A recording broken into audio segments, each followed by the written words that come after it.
Okay, so good. Well, afternoon over here in the UK. It's 2 p.m. for us. Welcome to another episode of PAR Real Talk. My name is Pali. I will be the host of the show. And today, from a continuation of our last episode, I have back Brian Murphy. For those who haven't caught up with it, the link will be shared. And, when we started the last one, I said there was a lot to cover. I said there's a lot of knowledge. There will be another link for that. Amazing guest. There's a lot to be learned today. So, I did say it. So here we go on the part 2 of this episode. Good morning to you, Brian. Morning, Polly. Good morning, UK. So it's 9 a.m. for you over there? I am here in the deep south of the USA, or what you might refer to as the land over yonder. Yeah, it's a nice sunny day here, and currently, forgive me for not being able to convert to Celsius, but it's 53 here Fahrenheit. So I would say that's probably, around, I don't know, what, 10, 15 Celsius? Yeah, well, I would guess. I'm not really Our weather here is probably a lot like yours, especially if you're near the coast. Temperatures can change 30 degrees in a day. Yeah, well, for us, we're in the countryside of Kent. So it's called more the Garden of England, Kent over here. But it's not about us, it's about you. So from last time, we covered a lot of, we really dig down into it. Well, you gave us a lot of insights. And today is just more about a follow-on from their reading. So we learned about you being you had a military background, and you're now into real estate. You wear a lot of different hats, and now you're a CEO of different companies, and how you lead them, and how you mentioned something a lot about unity. So that's kind of where I wanted to start, because obviously that's not really.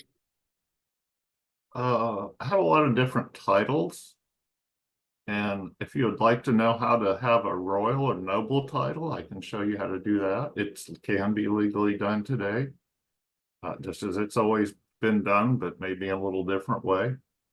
But yeah, for the most part, I guess you could say semi-retired. I retired or semi-retired at 45. And now I'm, well, 2 more days, I'll be 58. Wow. So in those years, I've gained a lot of experience, and I've lived at an extraordinary time in our history, as have many have. When you look to Generation X and the boomers and the silent generation, we've lived a lot of this history you learn about in school. So when you say things like many of the naysayers would say, oh, well, you want it to be the 50s and 60s again. No, we don't, because we were there. And while it was an amazing time compared to today, no, today is so much better. But we did that together through unity. It's better today. Yes, there were so many terrible things back then. They're now gone, or mostly gone, or on their way out. But we did that. The older generations do that. Your generation, the younger generations, we're all doing incredible things that we're not even aware of. As I had mentioned before, the internet, we really kind of all did that. It was kind of my generation, Gen X. Again, I'm 58, so I was born in 66. The boomers ended at 65, or no, 64. So I'm right at the beginning of Gen X. So I've seen the internet develop. I watched electronics and computers come into existence. That was science fiction when I was a child. That was something we watched on TV. And Star Trek, it's amazing, because so much of that we thought was fantasy and played at as children, we're doing it today. Mm. Right Mm. here. Here's your communicator. Beam me up. That It's that is coming. real. It's coming. They're heading to Mars. That's why they got to get to Mars and get it all built. And then they'll set up the teleporters to get us there too. Well, let's we leave it on that one. And I just wanted to know, so as somebody, so you retired at the age of 45, right? Right. If you could look back, at sort of like your progression, is this always been a dream that, okay, at this age I want to semi-retire, or was it just a coincidence? It just fell into your lap, or have you always been building towards this moment? It was a goal, really. Um, it wasn't so much that I wanted to retire as I wanted financial security. I wanted to be protected. I wanted my family protected in the event something happened to me, in the event I could not work and support my family any longer. That's why I got into real estate and business investing, to develop passive streams of income so that you're no longer dependent on your working. It's what we do to retire. That's usually our retirement is what funds us. But usually it's portfolios of possession, so to speak, whether it's real estate, it's stock, something that will give you an income. So when you're just make that decision to retire, because you can really do it anytime. Mm. But I think part of that decision is, are you really ready to stop? Do you really want to retire? Because you're going to have to at some point. We can't work forever. And the choice may be made for you. You could be 20 years old and the choice will be made for you by a power beyond your ability to control. Illness, injury can incapacitate you. But as long as you have this intact, you're okay. So you must develop this no matter what you do in life. You just never know. My dad had a series of strokes a few years ago. Despite his age, he was 80, but still very active.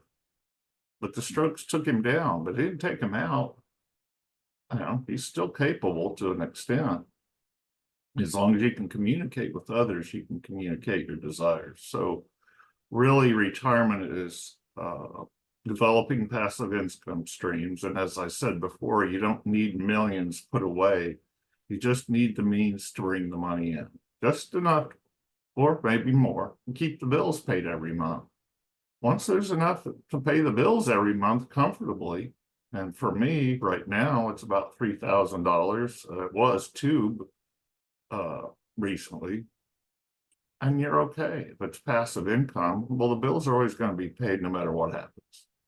So, but that was something I set out to do because I had had a health scare at 24. And the doctor said, well, where are you? But you might not have your affairs in order.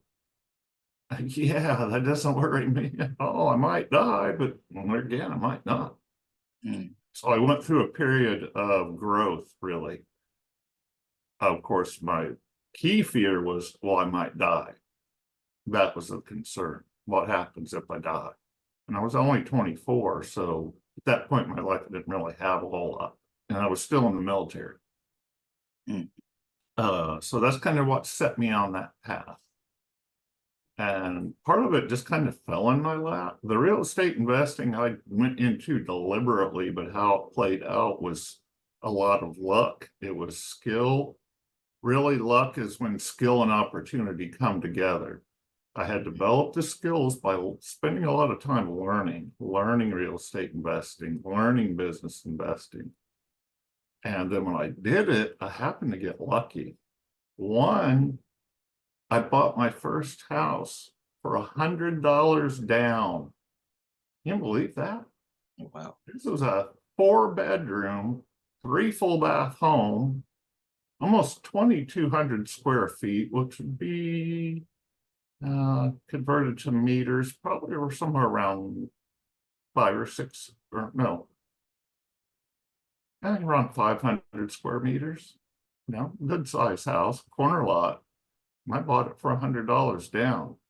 And this is the best part. I bought it for $55,000 and it appraised at $121,000. I instantly doubled my money with nothing more than $100 bill. Wow. And did it in a period of 4 weeks. I acquired a piece of real estate that had about 60% equity in it. Well, that wasn't really luck, because that's what I was looking for. And it wasn't a rundown fixer-upper either. It was actually a very nice neighborhood that I, in fact, did not go into, because you had to go down this one street. And there's one house still there today, and it's still run down. And my wife always gets upset with me because every time I see it, I'm like, I'm going to buy that house, that crappy greenhouse, and I'm going to fix it up. She's like, you say that every time we see that house. I'm like, well, because I do, because it makes that whole neighborhood look bad. I never went down that street because of that house. But then my realtor told me about it, and I did, and I went, oh, wow, this is actually a nice neighborhood. And it was a pocket neighborhood, so not a lot of traffic. But what it was a divorce situation. There are always nuggets to be found, because there's always death, divorce, and taxes. And for whatever reason, the property is selling cheaply. In this case, the bank had already had it on their books. They had foreclosed. And it was also the 2008 housing crisis, when there were just tons and tons of foreclosures in the market. But again, those opportunities are out there all the time. You're looking for undervalued properties, because people say, build equity. No, don't build it, buy it. Building equity will take you forever, and do not ever pay full price, full market for real estate. You will not make money. You will lose money. You will be upside down on the day you take possession of that property, because it's going to be closing costs. If it's worth $100,000 and you paid $100,000, well, there's closing costs on top of that. So already you now owe more than that property is worth. It may only be 1,000 or 2,000 pounds, but you're now in an upside down position. You, my friend, made a bad investment. Mm-hmm. So that's to be let's mindful of, because you can make a tremendous amount of money quickly, fairly easily. As I said before, real estate has made more millionaires than anything else through its history, which is land's been around forever. The internet has made more millionaires than anything else, and it's only been around reasonably in its current incarnation a couple of years. Internet actually started as the ARPANET. It was just a government communication network, and it was pretty much instant messaging. That was all the internet was. So when you see what it is today, and you were there when it started, as I did, well, you had a serious leg up. So the chances you could, to an extent, copy my success, but I did it at an entirely different time. But see, now, today, through the Oracle, you can do it almost in a day. Almost, but there's those factors beyond your control. But really, to answer your question, part of it was luck, part of it was skill, part of it was opportunity, but you have to be constantly looking for those opportunities. My wife marvels when we pull into a store parking lot. You have the most amazing parking, Karma. You get a spot in the front almost every single time. I wish I could do that. How do you do that? I'm like, I look. Most people will not look in the front row to see if there's anything, because they've already got the idea up here. I'm not going to find anything, therefore I will not look. Well, you just defeated yourself. Look, then you'll have a better chance. If you want to do well at real estate investing or business, you have to be constantly looking. Patience is a big key to that. I may only turn a deal every 3 to 5 years, but I'm looking for the ones with the ones that offer the most profit. And if I buy a property, and then whether I keep it as a rental or turn on flip it, that just gave me enough money to live on for another 1, 2, 3, 4 years. This is why I say you don't need a huge retirement nest egg. You need a passive source of income, and this is the best one you have. If I lost everything and I was homeless and on the street, well, one, I wouldn't be homeless and on the street because I'd find a friend or family member, someone that would take me in long enough to get back on my feet. And it wouldn't take long because it's the toughest when you do it the first time. But after that, it's a lot easier. I'd be back on my feet in no time. I couldn't be homeless unless I chose to.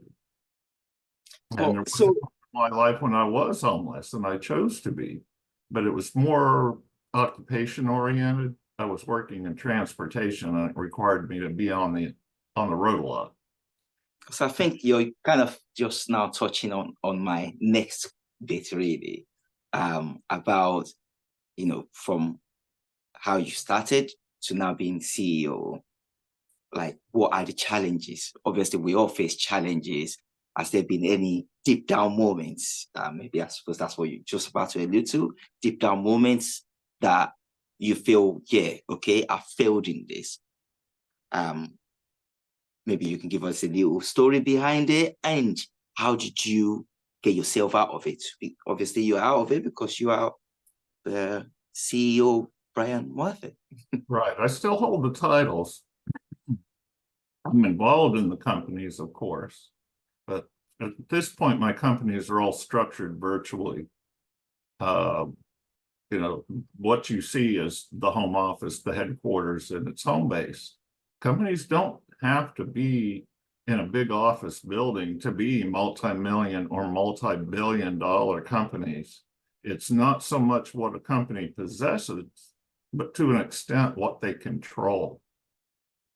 One of the ways you can make money in business and never own anything, look at Elon Musk, one of the richest men in the world, yet all he owns is one home that he really only uses for meetings. I don't know how much he's there a lot. But again, you don't have to have a lot to quote unquote have a lot, if that makes sense. Mm. It's what do you have here? What resources are available to you? As I mentioned before, you can have homes all over the world through Airbnb. So again, you could have any kind of home and have a different home every week, provided the income's coming in to cover that. And reasonably, I've looked and on Airbnb for around $1,500, $2,500 equivalent, you could have a home by the month anywhere in the world. A lot of places even a lot cheaper. But yeah, to really kind of sum it up, it's just I'm kind of more multifaceted at this point. There's so much I've done, and it's kind of, we're not the sum of our years, but the sum of our experience, and I've experienced a great deal. So how I utilize that now is doing what I'm doing now, talking to you, talking to others. I've gone from doing to teaching. And like we had talked before about difference between a leader and a boss, a leader empowers. And that's what I'm doing here today, as I did in part one. Didn't you feel empowered? Like you could. You probably walked away feeling like I can do anything. And you can. And I can show you how. And it'll only take me around 10, 15 minutes, but we won't get into that today because that would just lead to a million more questions and we run out of time again. I thought before we were going to have an hour, so I gave longer answers. But really, it was just more fate, if anything. But mainly I was motivated. I was hungry.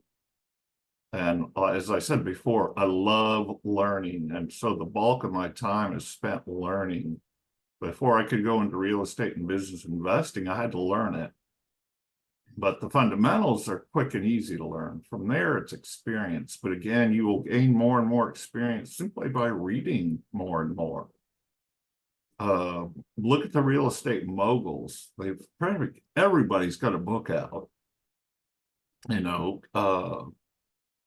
Trying to think who a good name in real estate would be. Who's your top real estate person, would you say, around that area, or maybe in the country? Oh, well, I don't know much about real estate. I'm all about music. Okay. Um,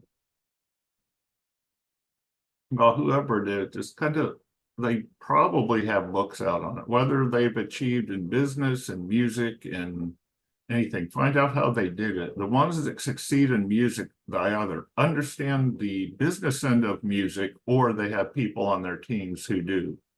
Mm, You'd asked me before, what advice would I give a person that wants to go into business for themselves?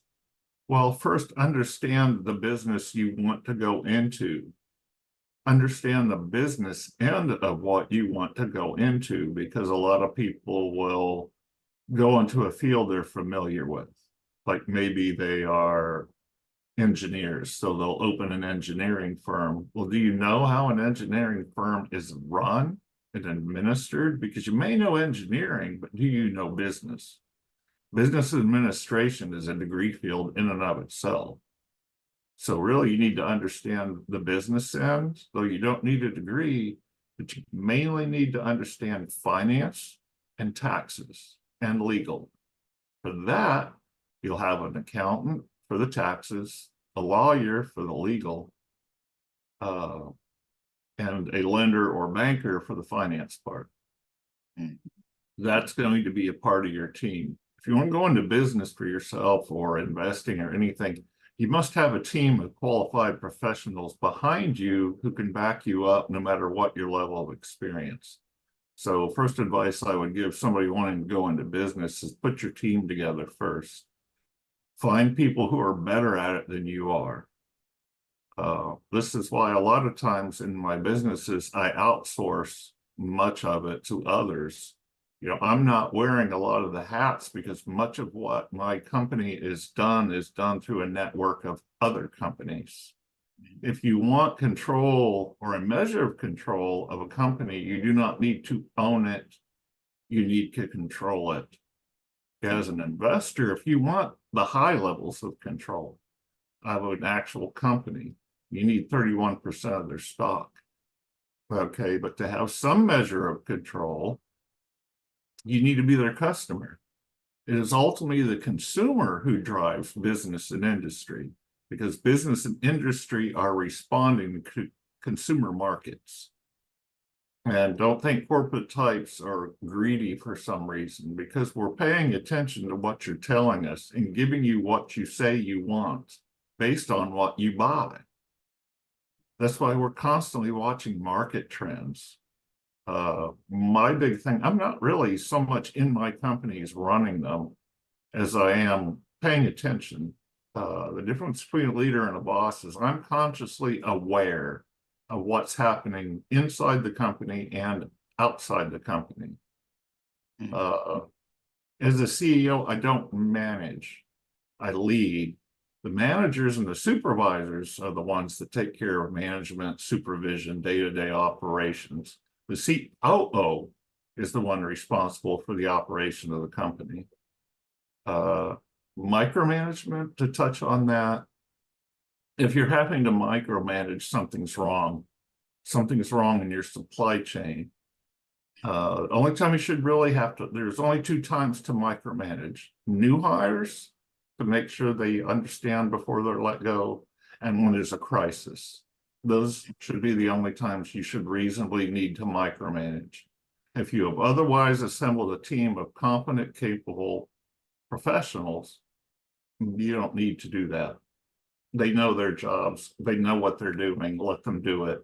Lead them, don't boss them. Don't tell them what to do, they already know. If you're effective and good at your job, for direct managers and supervisors, they should know theirs. If they don't, well, help them. You're the supervisor or the boss. Your job is to help them do their jobs better, because that will make you look better. If you are a supervisor, if you are a manager and you're making your teams look bad, that reflects directly on you. So anyway, so you used a good bit of time already. So yeah. Again, I tend to get long-winded because I'm trying to address a large audience all at once. Really, what advice I would give would be dependent on the individual. So the first thing I would say is, how can I help? That way I can tailor the information I give you to your needs. One size fits all doesn't work in business, because if you try to apply what I said, well, it mainly can what I said apply, because it may not apply to your situation, but it would to somebody else's. But I see we're getting low on time already, so let's move on with some more questions of yours. Do you feel like that answered your questions? No, definitely that answered my question. It was just there's a little bit that I wanted you to maybe elaborate on more, or give us a little more insight into Okay. that. When you Point A and got to point B, and kind of how is that now? well, and also if you made a mistake, everybody does, where you've done something and you're like, oh, face palm, oh, why did that go like that? How do you recover from those things? Because that's usually the problem, where you think, oh, this is it, this is the end. I've already put all my eggs in one basket, or this is my biggest one that I was expecting and then it didn't turn out. How do you come out of that? Yeah, I actually counted that recently. How do you handle, when things do not go well? Well, the first thing you get when you don't get what you want is experience. Stick with it. Don't give up. Don't, even if it all ends up falling apart, stay in there, stay in the game. Call in more people who are better at it than you are, they're better at crisis recovery. You should always have a plan for what could go wrong, but also what could go right. What if you succeed well? It's mainly being prepared and just being aware of what's going on, what's happened, but what could happen, but don't anticipate it, because you just don't know. Take everything one day at a time, one thing at a time, but be prepared to act. And so really a lot of mine is just my responsibility is being ready to respond in a crisis. Have other people to do most things. So really, I'm here for you if you need me, but otherwise other people are pretty much the doing. I'm doing a lot of thinking, but along with a team of others. Yeah. Okay. Yeah. That covers. That's part of having high levels of experience. You just don't really know what to say because there's so much you could say. So that's kind of why I have to really get into the nuts and the bolts and the nitty gritty. I need to be talking to people either on an individual or smaller group level. When you have this big a group, it's really hard to really say, because I don't want to venture into saying something you might act on and then it ends up costing you money or a loss. So it's just, that's why I tend to be so general and not quite so concise, because if I'm talking to a larger audience, I have to take that into consideration. But again, if you can find me on LinkedIn, and that's one of the things I want to start doing a lot more now, is leveraging social media. Most of my life was pre-internet, so it's just not something I default to. I kind of default to doing it the more manual, tried and true ways. But mainly allowing other people to do their jobs at this point, and I'm just here in case something goes wrong, but also to lead them. Pretty much all the top people are handling the management at this point. I know, like I said, I'm semi-retired, so my interests have kind of moved on. I'm mainly paying attention to what's happening throughout the supply chains, both in and out, supply and demand. I'm paying attention to market trends. I'm paying attention to who's doing what. So that's the way a lot of that works. Okay, I see we just about run out of time again. So Absolutely. Well, there is a wealth of knowledge on here. I just sit down there soaking it all up. And I'm sure so are the viewers. we'll have to do part 3.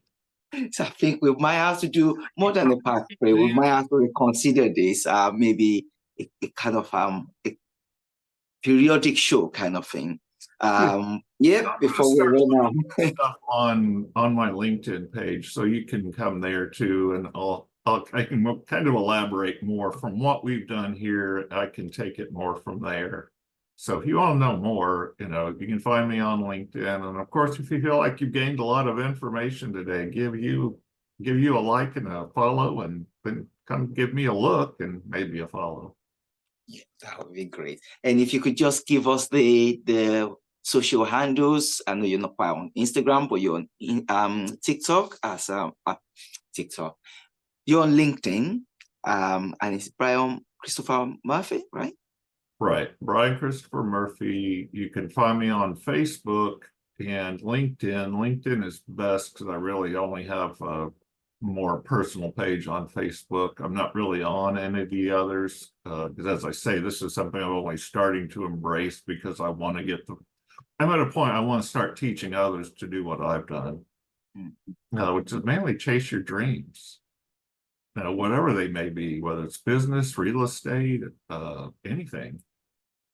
Because a lot of the same fundamentals apply as far as goal setting and then working towards those goals. And the best thing to do is one day at a time, one thing at a time. Don't try to do it alone, and don't try to do it all at once. One day at a time, one thing at a time, and always ask for help.